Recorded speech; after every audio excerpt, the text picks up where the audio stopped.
मैं हूं आफाक अहमद और आप देख रहे हैं न्यूज़ ऑन इंडिया। पहले भी हमने बार बार बताया कि धारावी का चुनाव जो है वो चुनाव नहीं बल्कि एक जंग हो चुकी है और धारावी में चुनाव नहीं लड़ रहे लोग, जंग लड़ रहे हैं और वो जंग अपने अपने अस्तित्व की है, धारावी के अस्तित्व की है, धारावी के विकास की है, धारावी के भविष्य के लिए है। और उसी भविष्य को लेकर कई ऐसे नगर सेवक हैं जिन्होंने अपनी पार्टियों को बदलकर कुछ बेहतर करने की कोशिश की, कुछ चाहा कि कुछ नया हो, कुछ नया विकास धारावी में हो सके, नया काम हो सके। उसी को लेकर हम बात करेंगे कि धारावी के जो बहुत जाने माने माने पहलवान जी थे जो नगर सेवक रहे हैं और उन्होंने बहुत ही बेहतरीन तरीके से धारावी का विकास किया था, उन्हीं के सपुत्र कुणाल माने जी हैं, इनसे हम बात करेंगे। सर, मैं आपसे सबसे पहला मेरा सवाल ये है कि आप पहले एक पार्टी में थे, उस पार्टी को आपने छोड़ा और छोड़ के फिर दूसरी पार्टी में गए, क्या वजह थी ये दल बदलने की? लोगों ने इल्जाम बहुत लगाया था। देखिए, मैं आज ना कुछ सच्चाई मैं बताना चाहता हूँ। जब मैं कांग्रेस पार्टी में था, बड़ा हम लोग ने, हमारा पिताजी के टाइम से नगर सेवक रहने के, मेरे पिताजी 15 साल नगर सेवक था। फिर बाद में मैं एक टाइम था, फिर मेरा मिसेस अभी 2 टाइम नगर सेविका बनी। कहना ये था, जो जब मैं वर्षा ताई के साथ में कंधे से कंधे मिला के मैं काम कर रहा था, उनके साथ में सच्चाई और ईमानदारी से काम कर रहा था, उनको क्या समझ में आया मेरे को नहीं मालूम है। तो वो उन्होंने नेगलेक्ट करने का शुरू किया। हम लोग कुछ काम लेके जाते थे तो वो उनको पर तो और ज्यादा नेगलेक्ट करने का चालू किया करता था। क्योंकि ऐसे हमारे कांग्रेस पार्टी में बहुत सारे लोग हैं। मैं उनका नाम लेना नहीं चाहता हूँ, मगर सभी लोगों को मालूम है। अभी उधर है ना, हम जिधर हम लोग काम करने का जगह पे वहाँ पर इंटरव्यूज करने का, तकलीफ देने का काम करने का, तो हम लोग ने बहुत बार हम लोग ने वर्षा ताई को बोला हमने, और उनका पति राजू गौर से उनको भी बताया कि ऐसे है, देखो हम लोग काम करने को नहीं दे रहे, तो अगर ऐसा रहेगा तो हम लोग कैसे करेंगे। तो मैं ऐसे बहुत टाइम बोल के फिर वो क्या मालूम नहीं, हमारी वर्षा ताई एकदम मेरे को अचानक नेगलेक्ट करने लगा। क्या उनको कौन क्या भड़काया, कौन क्या किया, हमको मालूम नहीं है। फिर ऐसे हम लोग 2 साल हम लोग ऐसे निकाला। फिर लॉकडाउन आ गया। लॉकडाउन में हम लोग तुम पूरा उतर के जमीन पे उतर के काम किया। वो कुछ संस्था तो लोग थे या अपना महानगर पालिका का कुछ डिपार्टमेंट थे, उनका किट मिला, हम लोगों को उनका सहयोग मिला हमको बहुत अच्छी तरह से। तो मैं वर्षा ताई को मैं बोला कि ताई, हमारे इधर का वो जियाउद्दीन करके वो मेरे को ना विकास करने को दिया ही नहीं, इसलिए वो चाहता था कि मैं विकास नहीं करूं। वो उनका राजनीति करने का, हिसाब से राजनीति करने का, और ताई को डिस्टर्ब करके थोड़ा सा मिसअंडरस्टैंडिंग करके रखा था। तो मैंने बोला ताई, आप है ना 2-2 हजार 3-3 हजार अनाज है ना, गेहूं है, बाद में चावल है, ये ऐसा आदमी को आप देगा तो कैसा बटेगा। तो उन्होंने क्या मालूम है, क्या नायक नगर के रहवासी लोग है, अभी उनके समाज के लोग बहुत ज्यादा वहाँ पर है, बहुत सारे लोग वहाँ पर उनके समाज के लोग ज्यादा बांदा लोग है, बांदा के लोग, यूपी के लोग बहुत सारे। मैं ऐसा नहीं बोलता कि यूपी वालों को दो या महाराष्ट्र को दो या मोमेडियन को दो या तमिल को दो, अरे सबको दो। आपको अनाज आया है ना, वुल कस्टम से जो अनाज आया था वो ताई के माध्यम से वो अनाज आया था। कुछ नहीं बोलेगा तो 2000, 3-3 हजार, 4-4 हजार टन आया था। वो अनाज एक ऐसा उन्होंने ऐसा अनाज बांटा, एक हीरे की तरह। सिस्टम नहीं है। एक जन को 500 किलो, जो उनका सगे वाला है, उनको 500 किलो दिया, जैसा आया वैसा उठा के दिया। कुल मिला के आपको नाराजगी थी। अरे यानी आपको नाराजगी बोले- नेगलेक्ट किया जा रहा था, आप पर ध्यान नहीं दिया जा रहा था। नाराजगी एक था 20 साल जब जब जब मैं वो वार्ड में ना हम लोग नगर सेवक था 185 में, तो वहां पर भी हम लोगों ने नेगलेक्ट किया। फिर इधर हम लोगों को 183 में हम लोग को टिकट देके फिर हम लोग यहाँ पर 37 वोट से हम लोग चुन के आए। 37 वोट से चुन के आने के बाद हम लोग है ना ये राजीव गांधी नगर का, ये नाइक नगर का, ये प्रेम नगर का 183 का जीता वार्ड में जो समस्या था हम लोगों ने कुछ नहीं बोलेगा तो 99% काम है ना सॉल्व किया। मैं जब है ना प्रचार के लिए मैं जाता था, मेरा मिसेस हम दोनों जाते थे प्रचार के लिए। वो राजीव गांधी नगर में क्या था, इतना पानी भरता था। वो हम लोग प्रचार में उसका पानी में चल के हम लोग प्रचार किया। अब बात चल रही है विकास नहीं, की मैं और आपको कमेंट कर, तो हम लोग ने उधर का एक एक चीज एक एक गली है ना कोबा करके दिया।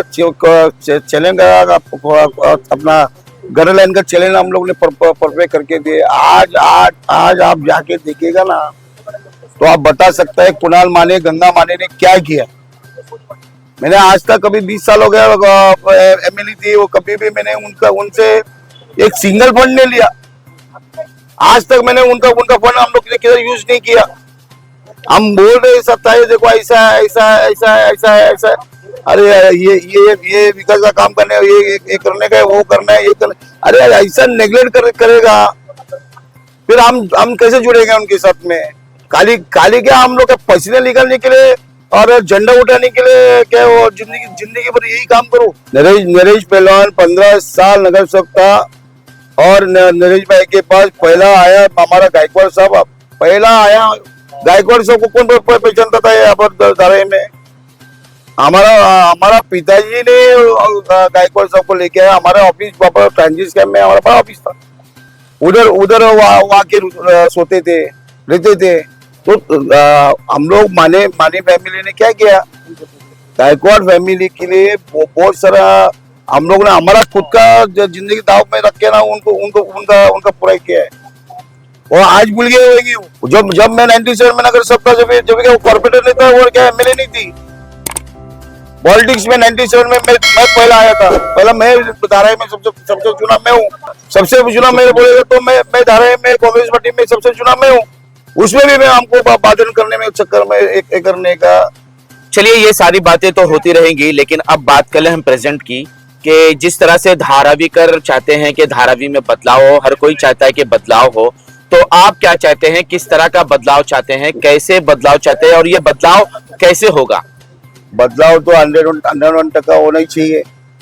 हम लोग अभी आज कुछ नहीं बोलेगा तो मैं भी 96 से जुड़ा हूँ। ये धारावी का जब भी हमारा पिताजी कॉर्पोरेटर थे फर्स्ट, जब 1992 में कॉर्पोरेटर थे, वो टाइम का हालत क्या थे, प्रॉपर ना टॉयलेट था, ना प्रॉपर रोड था, ना गटर था, संडास ना सब टूटा फूटा, इतना चुना ये था, इतना गंदगी था। आप है ना अपना बाथरूम में जाके बैठ भी नहीं सकता था, ऐसा हालत था।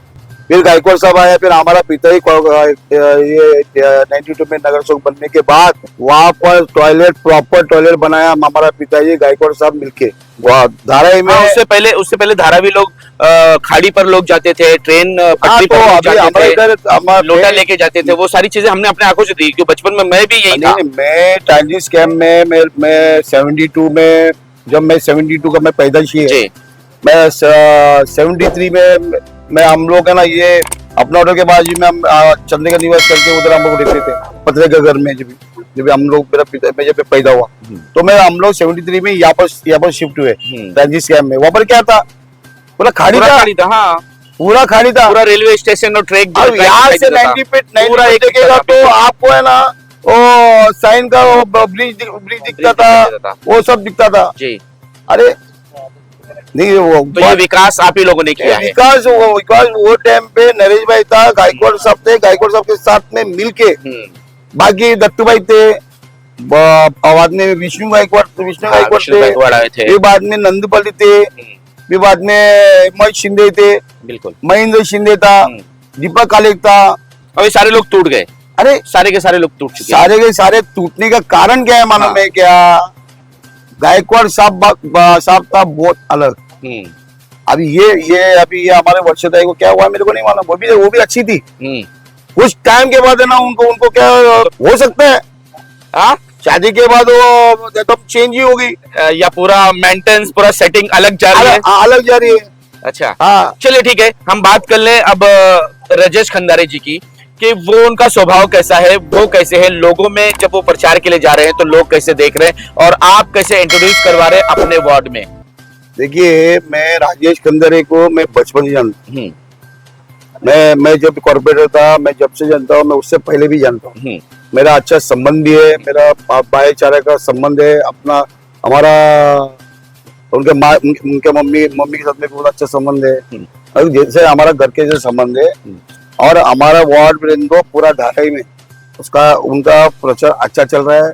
और है ना, मैं तो मेरा तो उम्मीद है वो किसी भी हालत में वो चुन के आएंगे। लोगों का क्या लग रहा है, लोग कैसे रिस्पॉन्स कर रहे हैं? नहीं रिस्पॉन्स देखो, पहला रिस्पॉन्स ये नहीं था। लोगों के बीच में लोगों के बीच में आप जाएंगे कि आप रिप्रेजेंटेटिव में आप बताएंगे कैसा है, आप क्या है क्या नहीं करके, क्योंकि उनका तो वैसे भी बैकग्राउंड रहा कि कोविड में उन्होंने बहुत सारी मदद की लोगों की, उन्होंने किट्स बांटे हैं, राशन दिए हैं, कंप्यूटर क्लासेस उनकी चल रही है, लोगों की मदद किए हैं। चलिए, अब अगला सवाल मेरा ये है कि जिस तरह से आज धारावीकर इलेक्शन के पलड़े में देख रहे कि दोनों पलड़ा भारी है, दो लोगों का यहाँ पे टक्कर है, महायुति महाविकास अघाड़ी की, ऐसे में उनके विकास का मसला उनके सामने है। विकास उनका कैसे हो? लोग कह रहे हैं कि बाहर फेंक दिया जाएगा, धारावीकर को बाहर फेंका जाएगा, ना भाड़ेकर होंगे ना यहाँ पे बिजनेस होगा। इस पर आप क्या कहना चाहेंगे? लोगों को क्या समझाना चाहेंगे कि ये चीजें क्या है और किस तरह से धारावीकर को संभलना है?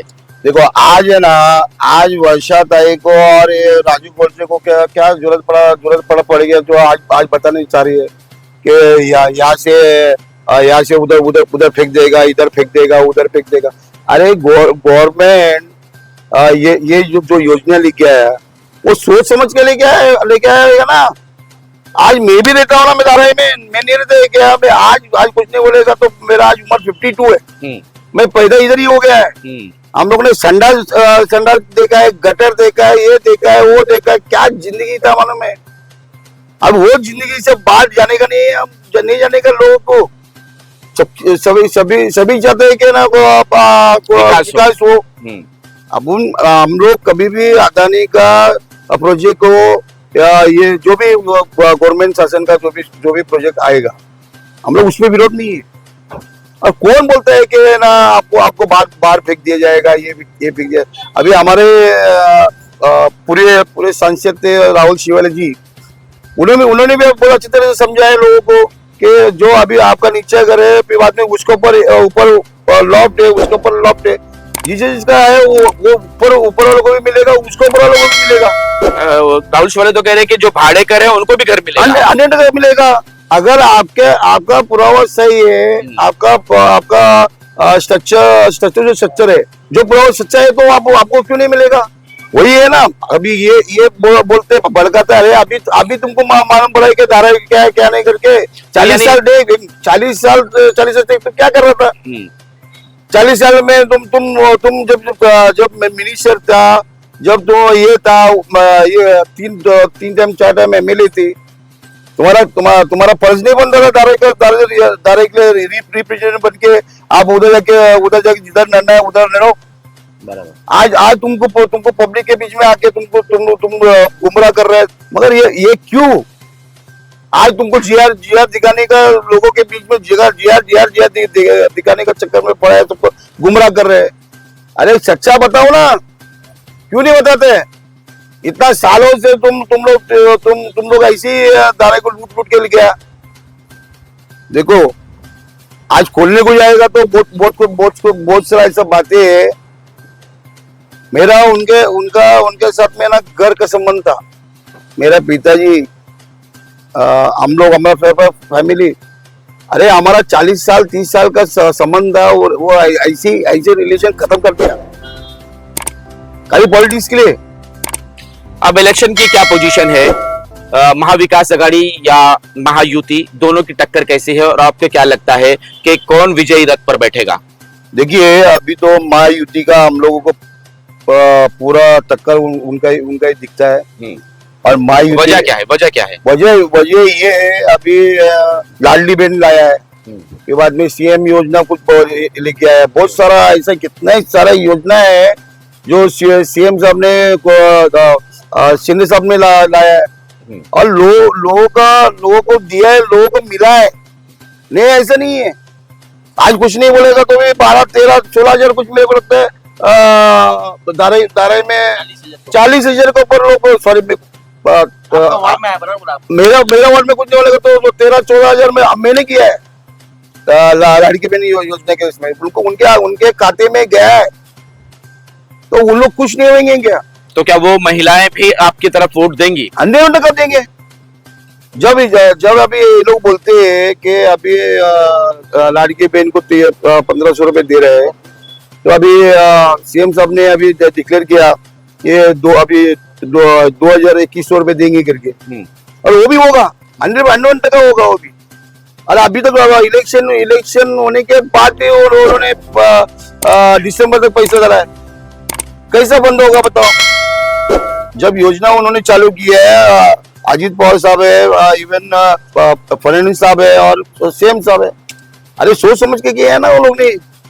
महाविकास आघाड़ी कह रही है कि अगर हमारी सरकार आती है, महाराष्ट्र में हमारी सरकार बनती है, उद्धव साहब की सरकार अगर आती है तो वो 3,000 रुपए महिलाओं के देंगे और कि हमारा जो पैसा आएगा खटाखट पैसा आएगा। देखिए कैसा है, जब है ना उद्धव साहब जब है ना सीएम थे, तो वो उनके हाथ में नहीं था क्या करने का? जब भी योजना निकाल के 3,000 देना चाहिए ना। अब शिंदे साहब ने जो 1500 रुपया लड़की बहन को दे दिया है, तो वो उनके नियत करके दिया है ना। लेकिन उस टाइम की अगर आप बात कर लें तो उस टाइम का कोविड का दौर था और लोगों की ये आरोप है, शिकायत है उनकी कि उस समय उनके बच्चों के स्कूल की फीस भी माफ नहीं की गई, बल्कि आधी भी नहीं की गई। अरे कोविड में ऐसा हालत हुआ है लोगों का, और कोविड का पूरा टोटल जितना भी था पूरा पैसा पूरा सबने खाया। अरे काय का विकास का बात करता है, काय का तुमने इतना ये करता है। खिचड़ी घोटाले का भी आरोप लगा। अरे कितना घोटाला बताऊं? ऐसा एक उदाहरण आप मेरे को बताओ सीएम साहब के ऊपर, और एक हमारा सीएम साहब के पास ये किसका ये बताओ, कोई बता नहीं सकता है। ऐसे कितने उद्देश्य सबके ऊपर आरोप है, वो खुला दिखता है, बोलने की जरूरत नहीं। मैं क्यों बोलूं सब बातें, तो सब लोगों को मालूम भी। अभी मैं आपको बोलता है, जब है ना, जब सीएम साहब ने 1500 रुपए दिया, अभी 2100 रुपए देने का भी उसने वादा किया, देगा भी। अभी उनको अभी उद्देश्य साहब बोलता है कि हम लोग 3,000 शुरुआत करेंगे। चलिए मेरा आखिरी सवाल। नहीं सुनिए ना, 3,000 शुरुआत कर, जब तुम्हारा सट्टा आएगा तो तुम 3,000 चालू करेगा ना। इसके पहले भी तुम सीएम का जब दिल्ली दूर है अभी। हाँ, इसके पहले भी तो आप सीएम बने थे, जब भी वो योजना लेके आने का था। बराबर। बोलने से कुछ नहीं होता है, करके दिखाना पड़ता है। चलिए आखिरी सवाल मेरा ये कि आज 14 नवंबर है, आज 4 बजे मोदी जी मुंबई आ रहे हैं और वो संबोधित करेंगे जनता से, पूरे महाराष्ट्र को संबोधित करेंगे। क्या लगता है किस तरह का वातावरण बनेगा? क्योंकि स्टार प्रचारक जहां पर जाते हैं वहां का माहौल चेंज होता है। क्या लगता है कि मुंबई का माहौल किस तरह से चेंज होगा? किस तरह से लोग जो है महायुति की तरफ जाएंगे? देखो, मोदी साहब आ जा रहे हैं। आज उनका 4 बजे दादर में उनका सभा है, तो सभा में वो संबोधित करेंगे। जो हकीकत बोलने का है वो तो सब लोग के सामने रखेंगे वो, और पब्लिक को मालूम है। और 101% का ये महायुति आने वाला है। किसी भी हालत में आप कुछ भी समझो, यानी बदलाव होगा। 100% होगा। तो इससे धारावी करो क्या फायदा होगा? देखो, आज है ना महायुति का सरकार है ना किसी भी हालत में आएगी, और है ना मैं दावे से बोलता हूँ कि ये हमारा धारावी लोगों को उनको उधर ही मिलेगा, और ईच एंड एवरीवन को स्कीम है, उससे उन सबको फायदा 101% होगा। लोग धारावी का विकास की बात कर रहे हैं। धारे का विकास 101% होएगा ये महायुति आने के बाद। और ये मैं ना इतना सालों से मेरा भी राजनीति इतना साल 30-40 साल से हम लोग भी राजनीति में है। हमको वो राजनीति देख के हमको 100% लगता है कि धारे का लोगों का अच्छा होगा, अच्छा भला भी होगा। मैं आज धारे कर को सबको एक मैसेज देना चाहता हूँ। आज है ना आप है ना महायुति का सरकार को लाइए और राजेश कंदारे को लाइए। और मैं ना वो दिन वो बुरा वो दिन भी वो उधर भी देखे मैं वो देखा हूँ। मैं इधर भी मैं यहाँ पर 2-3 साल से मैं यहाँ पर भी आया हूँ। यहाँ पर जिधर जब से मैं आया यहाँ पर मैंने शिंदे साहब को जो देखा है और महायुति जो देखा है, इसको इदारे कर लोगों को मैं अपील करता हूँ, आप सब है ना ये महायुति को वोट करो, राजेश कंदारे साहब को वोट करो और शिवसेना को वोट करो और आपको आगे जाके धारावी का अच्छा विकास होगा। ये मेरा गारंटी है और शिंदे साहब का गारंटी। और बहुत बहुत धन्यवाद आपका। आपने एक अच्छा बाइट लिया और ये अच्छा मैसेज जाएगा और आपके थ्रू से आपका चैनल बहुत अच्छा है। मैं आज से देखता नहीं है, मैं तो बहुत टाइम से आपको देखता हूँ और आप अच्छा काम कर रहे हैं। बहुत धन्यवाद आपका, आपने मेरे को इंटरव्यू लिया। तो ये बात गारंटी की है और गारंटी भी विकास की है, धारावी करो के विकास की है। लेकिन धारावी करो को खुद सोचना है कि उनका विकास कहां पर होगा, कैसे होगा, क्या होगा। हम किसी को फोर्स नहीं करते कि आपको किसे वोट देना है, क्योंकि हम सभी के लिए हैं। सभी की बात आप तक पहुंचाने का जिम्मा हमारे कांधे है। इसलिए हम आप तक ये मैसेज पहुंचा रहे हैं कि लोग क्या चाहते हैं, लेकिन धारावी का जो चाहते हैं वो अपनी मर्जी से करें। लेकिन फिर वही मेरा आपसे रिक्वेस्ट होगा कि पूरे परिवार के साथ उत्साह के साथ निकलिए। सुबह 7 बजे से 5 बजे तक वोटिंग शुरू होगी। अपने पूरे परिवार के साथ वोट करिए, बढ़ चढ़ कर वोट करिए, ताकि आप जिसे वोट करें वो बहुमत से जीत कर आए। आज तक के लिए इतना ही। देश विदेश की खबरों के लिए देखते रहें न्यूज़ NSR।